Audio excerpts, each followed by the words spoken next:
of all, I think in general, you have to get better at negotiations as such. So there will be like some tough business negotiations. You may have like complicated situations with clients.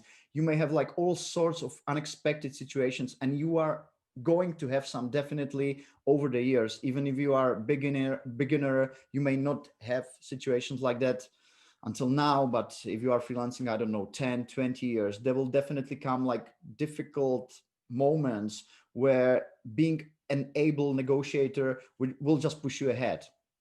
And the second, the most basic thing would be basically to start differentiating people whom it makes sense to hold on long negotiations, because like holding long negotiations is pretty expensive for our freelancers, right? Like when you have a company, or if I have a company client, right, they have experts who deal with negotiations as a full-time job. So they go to meetings, they have these long calls with prospects or future clients, and they may hatch that golden egg on the meetings that go and drag on for days. But this is actually pretty bad strategy for us freelancers, because if you negotiate too long, or if you are dragged into negotiations by clients, you can't work, you cannot do some billable work, and you are actually like worse off than if you would be like redirecting like normal regular gigs to a abridged or optimized negotiating process, right? There is a model example in my book. I would like to also like explain how you can tell if you are a bad negotiator. There's actually a very good definition for it in a general business literature or literature for negotiators. If you can't usually reach satisfactory agreements in important negotiations, you are. So basically, strong negotiators, they have very strong history record. So they go from negotiation to negotiation with at least average, but probably above average results. All right. So there are several kinds. I just would like to ask, do you still see my screen? I think you're frozen, Robert. Okay. So wait a sec. I will just restart the camera because I think there's some kind of glitch there. Or because better. So if you have never done anything or read anything about negotiations, and you are just using some kind of intuitive style, you are probably one of the three natural types. So the most common is a soft negotiator. This is a person who just don't likes conflicts, like problems, like any kind of complicated situations, and these people often back up from any negotiation, and they are actually pretty easy to be dragged into like better deals. Often most people are this kind. Then there is a hard negotiator. These are people who are basically insisting on what they want so strongly that often an agreement isn't even reached. So their advantage is that they are not dragged into bad deals, but their disadvantage, and pretty strong one, is that this attitude basically damages your reputation over long term. So, and of course, if I just go back to the original definition, they just don't reach. They usually don't reach satisfactory agreements. And then there is the third kind, which is quite rare, but it's also possible that you are one of them. And I would say that it's so-called like born negotiator. This is someone that seems to be very talented for a certain kind of negotiation. And these people, when they are in their comfort zone, they are very strong, and they are basically as successful as professional negotiators. I always give an example for this of my mother, because when she was an entrepreneur, she's retired by now, but she was very strong with one-on-one negotiations. So whenever their company had some kind of one-on-one negotiations, she was there doing it, and she was like very much successful. She had like, I don't know, over 90% success rate for reaching really well and satisfactory crafted deals. But their problems for born negotiators or for this kind is that they usually lack the finesse and the abilities or skills of the more professional negotiators. So if I would, for example, ask my mother to do some negotiation over email, or some long-term negotiation, or some negotiation where there would be one negotiating team against another team, she would be just as unsuccessful as any other amateur and unskilled negotiator. So these people, they are more rare, but and they have this advantage. They have some really strong skill when it comes to negotiations, but they are not universal negotiators. So how does a professional negotiator behave? I think public is often like misled by I don't know, movies and culture into thinking that these people are pretty hard and pretty tough, but it's not true. Basically, so-called consultative negotiators, they are really well skilled in human psychology, and they have these skills that they read well other people. They are basically very good at strategy, so they are reading what comes next. They're doing great preparations, and they are actually strategizing, and they have alternatives to the deal that is being discussed. So these people, they are excellent in psychology, and they are also skilled in various tactics they are used. So I will get back to it later, but just one slide I missed here.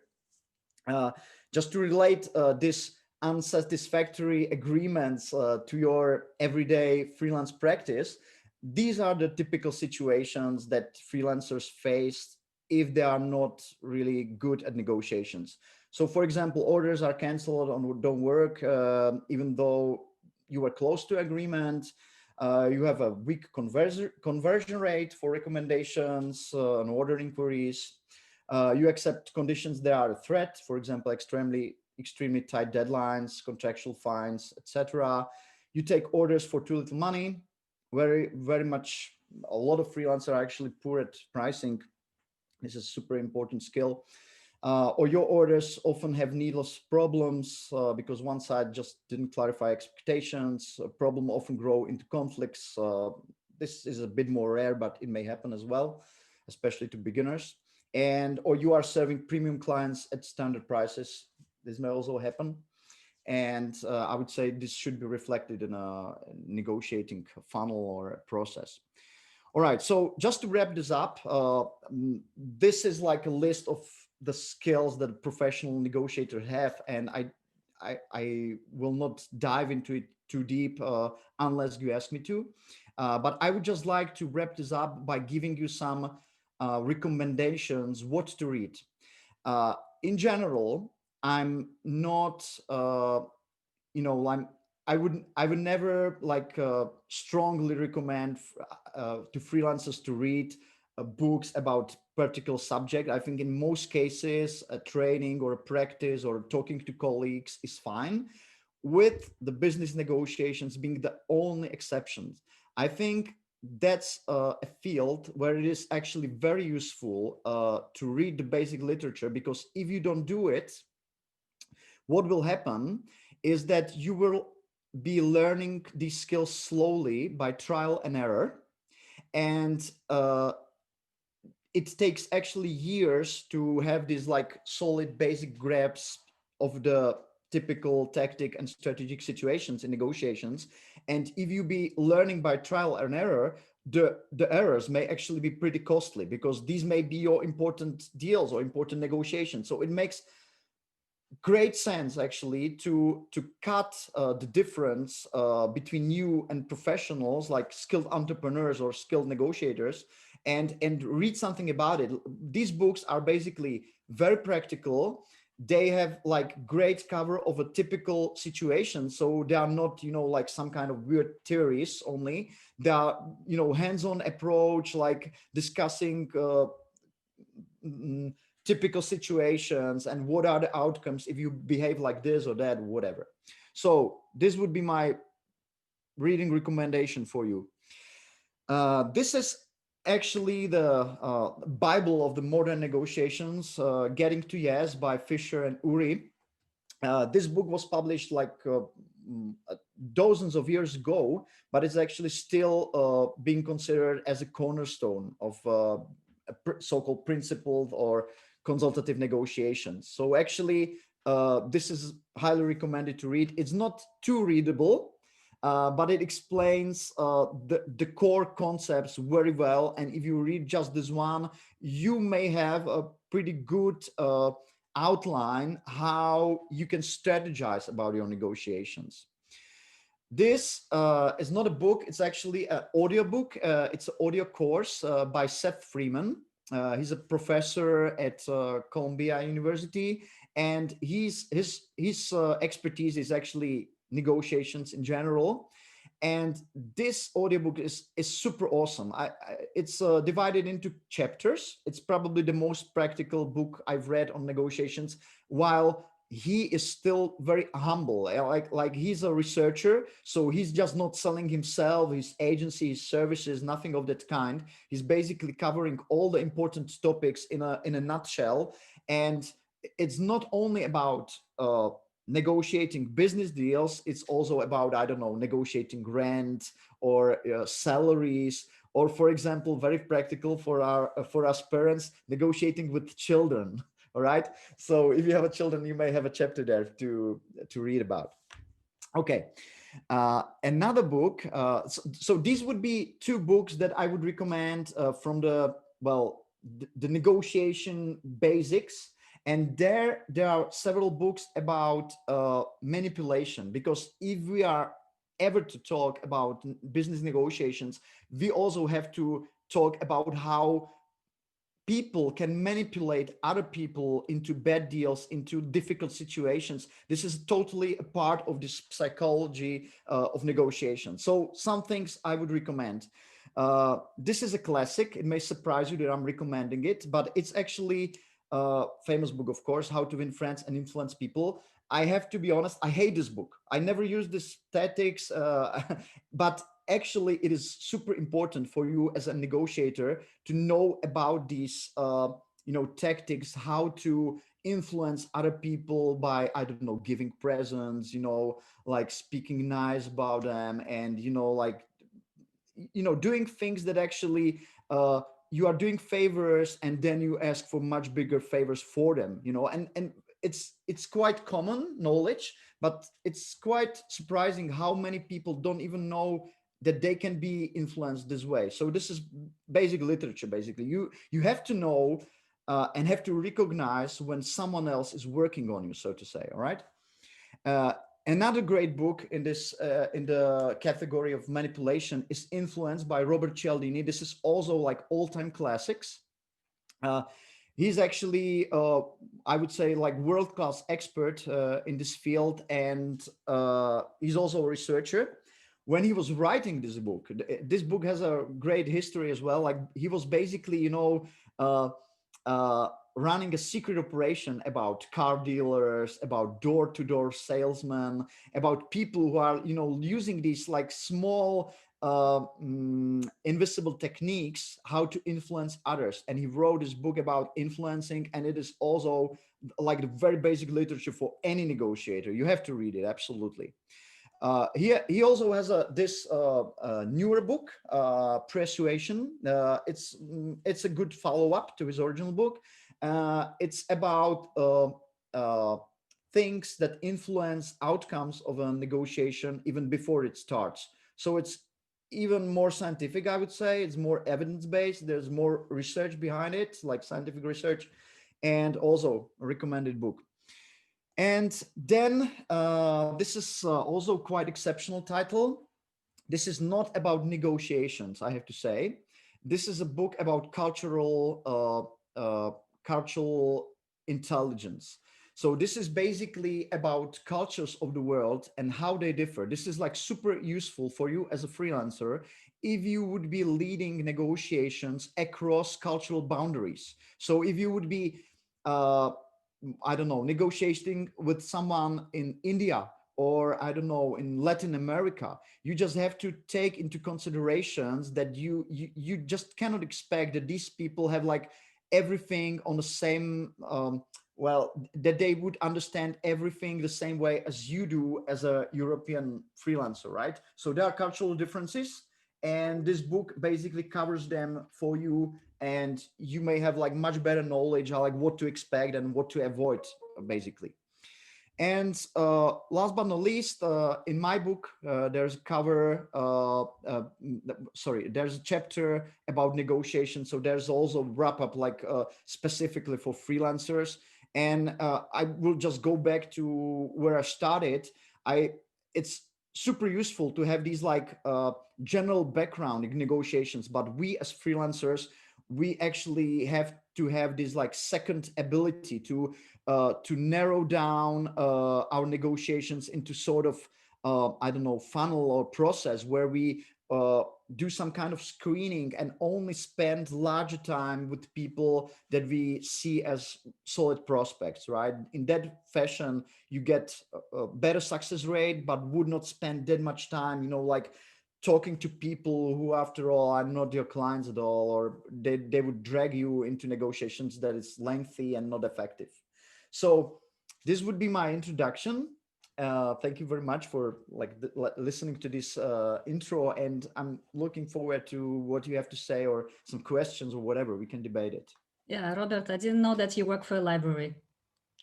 But anyway, interesting list indeed. Lots of interesting books to read, but I want to make it very practical right now. So let's go into the matter itself, right?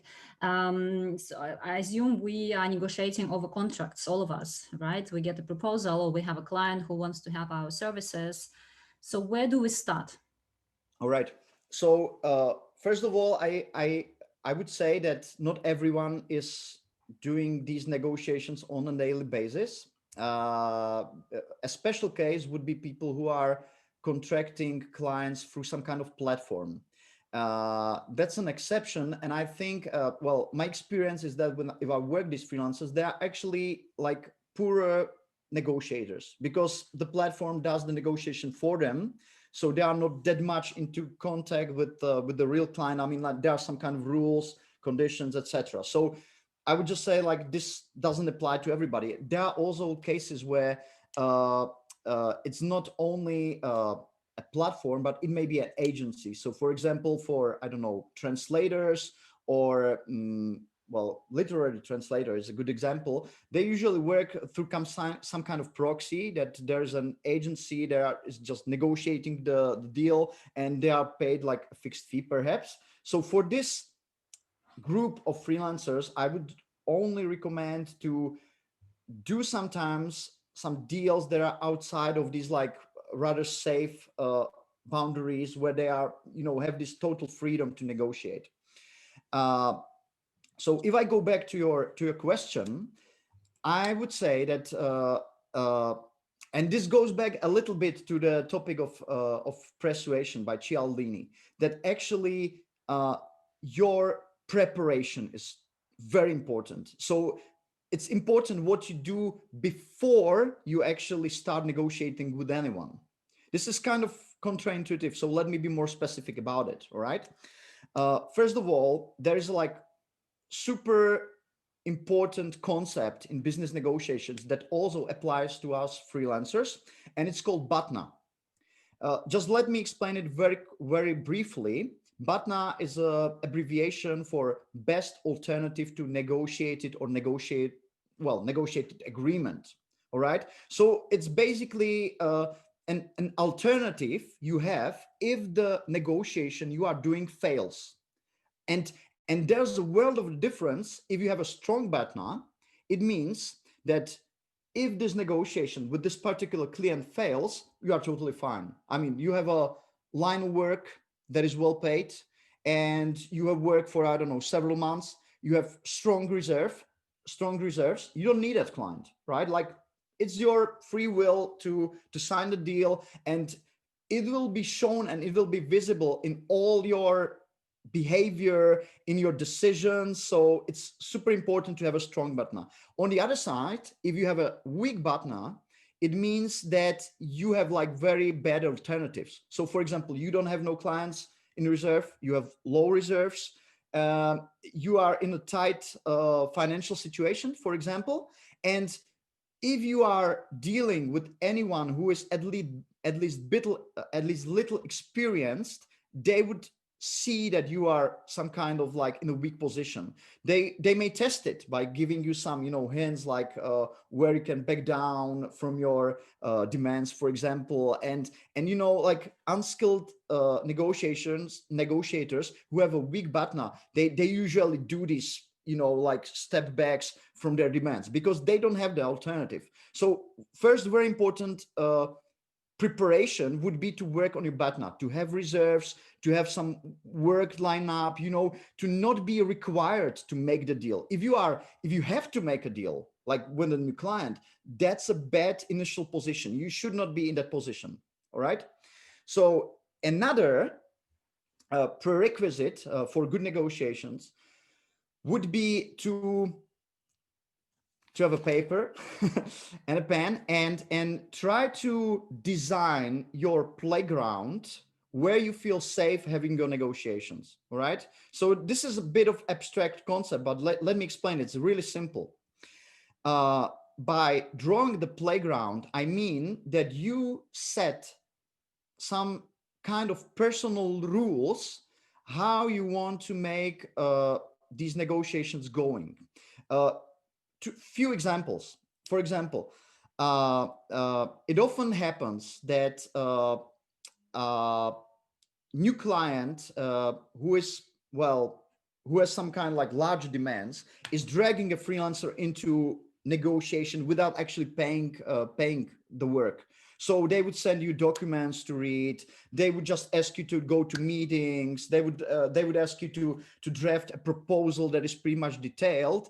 And you may soon find out that you are spending hours and hours and hours investing into a deal that hasn't been closed, right? So one of the very good best practices for preparing for negotiations is actually to have a threshold, to have a set limit. How much of your free time are you willing to spend on a prospect before the deal is done, right? So when you do this, it actually, it's the same as with the BATNA position. It actually changes the ethos of the whole negotiation, because if you start to have these like limits, you find out two things. First of all, you will stop being bored or disappointed by people who are doing these things, who are trying to drag you, because you know that you have this limit and that you are respecting it, and that you are providing all the information they want or whatever you can. You may give them advice, whatever, but you know for sure that there is a limit that you are going to uphold, and this would make you feel much better about the negotiating itself. And the second outcome it has is that when you get used to it, it's very important to get used to it, to do it over and over again. You find out that you have these like process forming in your head that you are actually leading the negotiation in a certain way to a conversion point where you provided the prospect with all the information they need, with I don't know, sending some kind of prepared materials, whatever, replying to the questions. But then there's a conversion point where they have to decide whether they are hiring you or not, and that is their decision. You did whatever you could, and it's now up to them whether they will follow with a commitment or not. Of course, if you set this limit, I just have to say it as a side note, there are exceptions. Of course, you may have this premium client going around, someone who is recommended, someone who is important for you, and you can do exception, of course. I mean, you are still totally free to diverge from your general strategy, and you will do it. But it's important to have some kind of like regular framework that you are improving, where you have this playing ground with this limit set. And just to name few more, and I will end this answer by that, but we can go on by then. What are other rules you may put in your playground? So it may be a rule about whether you are willing or not to sign no disclosure agreements with some penalties, because some client may require it. and you should expect it if you work for a corporate sector as well. And you should have like some preconceived rule to how big penalty you are willing to sign or whatever. So that would be one example. Another example would be spec work. Some people who they often go to creatives and to beginning freelancers, and they ask work for free. I don't know, for free or for some kind of, like barter, like that they will say something about you, that they will write you a recommendation, or you will have some kind of reference. And this is actually like totally legal. It's not illegal to drag someone into spec work. It's, of course, it's a manipulation. It's a great example how to manipulate people. It's of course, I don't think it's ethical, but it's done all the time.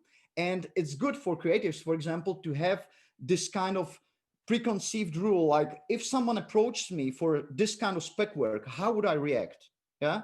Another example would be exclusivity. Like, will I give, as a creative, will I give exclusivity to a client that I wouldn't be working for his competition or not? And if I give the exclusivity, how expensive it would be? Or so basically, by designing the playground, I mean that by your preparation, you are actually influencing very strongly the outcomes of your negotiation. That would be the major message here.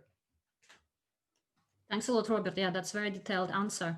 So, right, so we know our BATNA. Do you want to talk about walkaway point as well as another prerequisite for negotiations? Well, walkaway points are more, well, I think these are more about we are negotiating for well, let me just remember the word. Well, I don't remember. Never mind. It's more used when you are negotiating about price of something, right? If you are negotiating about, I don't know, you are selling a domain, for example, or someone comes to you and, well, the main question there is the price. Actually, there it is very important to have like walkaway limit. But I would say that this is not like this is not totally necessary for normal business negotiations, where actually the things you can influence and set, there is a large number of them. Like when you are negotiating, I don't know, for a normal assignment, a gig, for example, the price is not the only attribute you are negotiating on, right? So you have another options. You may delay the work if it's like worse paid. For example, well, the client may be asking for a discount, right? You are hinting at this, if I understand it well. Exactly. I wanted to guide to the price. Yes. yeah, exactly. And if they are asking for a discount, it all depends. For example, if the discount is really way too high, they want, and if you actually have strong BATNA, this is probably a walking out point. I mean, like you completely see that this is pointless. I mean, like if someone comes out of the blue and is asking for, I don't know, 50% discount, and you have a strong position, you wouldn't like to waste time with this person at all, probably, right? And this is going a bit better, big towards the negotiating process I've been discussing. Because, for example, if someone writes me an email that they are interested in my services, but the email is a bit clumsy, like it's not concrete. Well, I'm not really sure like whether it's worth of my time to go on with the discussion with this prospect. Usually I want to save my time. Okay, this is my top priority for in the first step. So what I do is I send them the price list. I send them the link to my webpage where I have listed the price, and I know that if it's this kind of clumsy inquiry, that where I have these like soft signals that this is not my client, because I know how my clients behave in general, in 90% of the cases, I would never hear back from them. And this is okay, because like dealing with these people would be waste of time. They would ask me for discounts, or they are not willing to pay the price, whatever. So if I have these doubts at the beginning that this is going to be like really interesting collaboration or an interesting client for me, I'm trying to diverge them into to a first conversion point where I don't spend none of my time, but they have to make a decision. They see this price list and they are thinking, wow, can I afford this guy or not? And they are spending their time, not mine, you know. But if I go back to your question, the other option is that they are perhaps asking for a minor discount, all right? So something not really insulting, I would say, okay? Something that is common, and with some cultures is completely common. For example, only the difference between Czech Republic and Poland is huge in terms of asking for discounts. In Czech Republic, it's not that common. In Poland, it's a common business practice that people are trying to push for the price, and this is part of the culture, I would say, and it's nice. I don't have anything against it. But if it's a minor discount, then I can negotiate in a certain way. The golden rule for discounts in terms of freelance practice is never ever to give a discount for free. You know, like, of course, you may have these preset discounts, for example, for, I don't know, single mothers, or some kind of like some group that you want to support. That's a different thing. That's a different story. But if this person is not a part of this group you want to support, just don't give discounts just like this. This is a bad strategy. If they want a discount, you should want something from them as well. So, for example, you may ask for a full advance payment, so the full payment upfront. Or you may say, okay, this is like a lesser price that I'm usually asking for it. I may still be willing to do this job, but I would probably do this much later, because I have I have clients who are paying full price, and I can do it like, I don't know, in my down season, if you are willing to wait. So basically, I would never recommend you to just give in to the pressure because someone is asking for a discount. Just try it. You know, like you are becoming a good negotiator by going into these conversations, situations, and trying to to have this game played again and again and again, and there you learn how to do it pretty quickly. I mean, these things, when you know how to do them, it's pretty quick. I mean, it's a typical behavior. You have a typical response. You don't waste time. The initial screening can be more complicated. It depends what kind of work do you do. When I showed you this graph, when there was some kind of initial call, for example, I actually really like doing an initial call in the beginning of the negotiation that I see as they may actually go somewhere. So I have this limit. I really want to talk to that person. And I think this is a way how to get a lot of information from the prospect, because you actually hear their voice, how they behave. You may actually ask some like tough questions and see how they react. So basically, definitely, like, this is very important part of my screening process. But there are other screening tests you may have.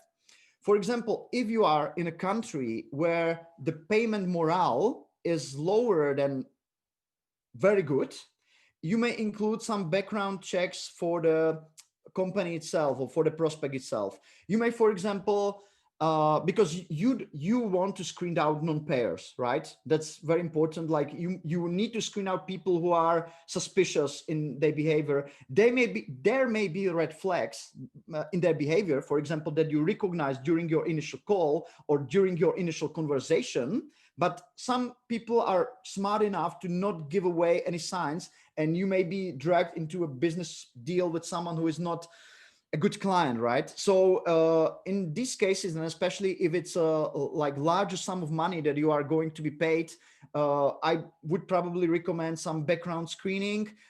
This may include, looking if you have some common friends on Facebook or LinkedIn, asking around if they know this person, whether they had any business dealing with them before. So this is actually a very common business practice in advanced economies, because we are all connected, and if I see that I have like 5 shared connections, and most freelancers, they actually do a lot of business within their circle of friends and acquaintances, right? So it's quite common, to have these background checks back and forth between freelancers. I'm asked all the time by fellow freelancers about some clients of mine or some relations I have, and whether I would recommend these people for recommendation or not. Then there are, in most countries, there are some kind of open registers of companies, business persons. There may be even some registers for debtors. For example, in Czech Republic, they are public. So you may go to a debtors list and see whether this person was actually bankrupt in the past or not. You know, this would be also a strong signal that there may be a problem with this prospect. It's very rare. I have to say, it's very rare. It happens to me, I don't know, once or twice a year, that my background check for the person, for the prospect, just raises like one red flag after another, and then I'm definitely like backing away from the deal. I just don't want to have anything at all with this person, you know. So the screening is actually designed by you yourself. So you, when you are improving as a freelancer, you are gaining experience, right? And when you have some kind of bad experience with someone, you just go to your initial negotiating process and you put in an extra step. For example, to check out their references on the website and ask people around, I don't know, or just look up the company in the database and see whether you are actually dealing with someone who is listed as an owner or a decision maker, or someone who can make like complicated and important decisions, right? So it may look complicated in the beginning, but you are actually starting with a really simple process. I know several steps, but over the time, when you gain experience and when you actually know where the risks are, you just improve it here a little bit, you know, and that's it. And just last note about doing calls, I just have to say that I found out that especially younger people, they are not at all comfortable with doing calls. They prefer some asynchronous communication, like for example, texting or WhatsApp, whatever. My recommendation is change this, because all the people who make important decisions, they want to meet in person, or they want to have a chat with you over the phone, and you have to handle this like with exceptional speed and proficiency. Like you don't want to look like that you are some kind of awkward with doing calls. So you have to be really strong with this. Yeah, thanks, Robert. You did mention soft signals of a bad negotiator or someone who's going to trick you. Can you mention those? You mean signals that someone is problematic, or signals that someone is like weak in negotiations? Probably signals that this deal is going to be not the way you want it. All right. Okay, so these may be, well, I would just name the common ones. I have to say that the way I have my process designed, I usually don't deal with these people because I screen them out like even before, right? But the typical sign would be, I don't know, for example, a person who wants to hire you for a like large gig, like for a large amount of money, and you don't know them, they don't know you, but they are, for example, not willing to pay any advance payment, right? So it's a considerable risk for you to work for them, I don't know, for several months and then being paid after all. And so it's quite understandable that you would ask for some kind of advance. And if they are not willing to do so, that's strange. That's strange. That would be a red flag for me, definitely, you know. Another red flag would be perhaps like weird communication. They may sound strange on the phone. I wouldn't judge people if they sound strange on the phone. I have to say this, you know, I'm not discriminating, right? I just say that if they, you know, like not comfortable with doing the call, I may switch to emails and doing the conversation there. That's completely fine. I'm always ready to switch to a different media if they are not comfortable doing it my way. But if they behave like on all of these levels in a certain like weird way, you may kind of expect that it would be a whole weird gig, right? Another like red flag would be someone who is not willing to tell you anything at all about the gig, but wants to meet in person. So, for example, they would tell you, okay, so come to our office and there I will tell you what is it all about. Like, this is really strange, you know, like you don't want to travel to another city or to another, I don't know, state, for example. just to hear what they have to say. I mean, like, we don't have time to waste this way. So if someone is saying like, if they are really secretive, and they don't want to tell anything at all, that's a red flag, definitely. Another red flag would be that if you have this initial conversation, and if you are good at making these calls, because it's important that you are proficient. I have to stress this, really. Like, you may be uncomfortable at the beginning, but you get proficient over the time. And if you are asking the right difficult questions, if you are not getting answers, that's a problem. Usually, I mean, like, imagine a situation. Someone comes to you as an expert, so you are expected to give advice, right? You are open, you are giving good advice freely at the beginning, you are just discussing the thing, and then you ask, I don't know, about like, who was working on this before, or like, what was the budget they spent until now. Like, so you need to have this information to actually judge the scope of the work, right?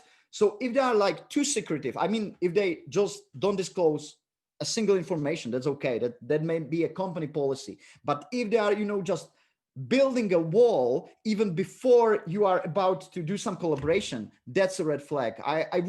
If I would recognize this behavior, I would probably start to build a wall myself a little bit. So I would like cut on the time I would give them for free, and I would probably ask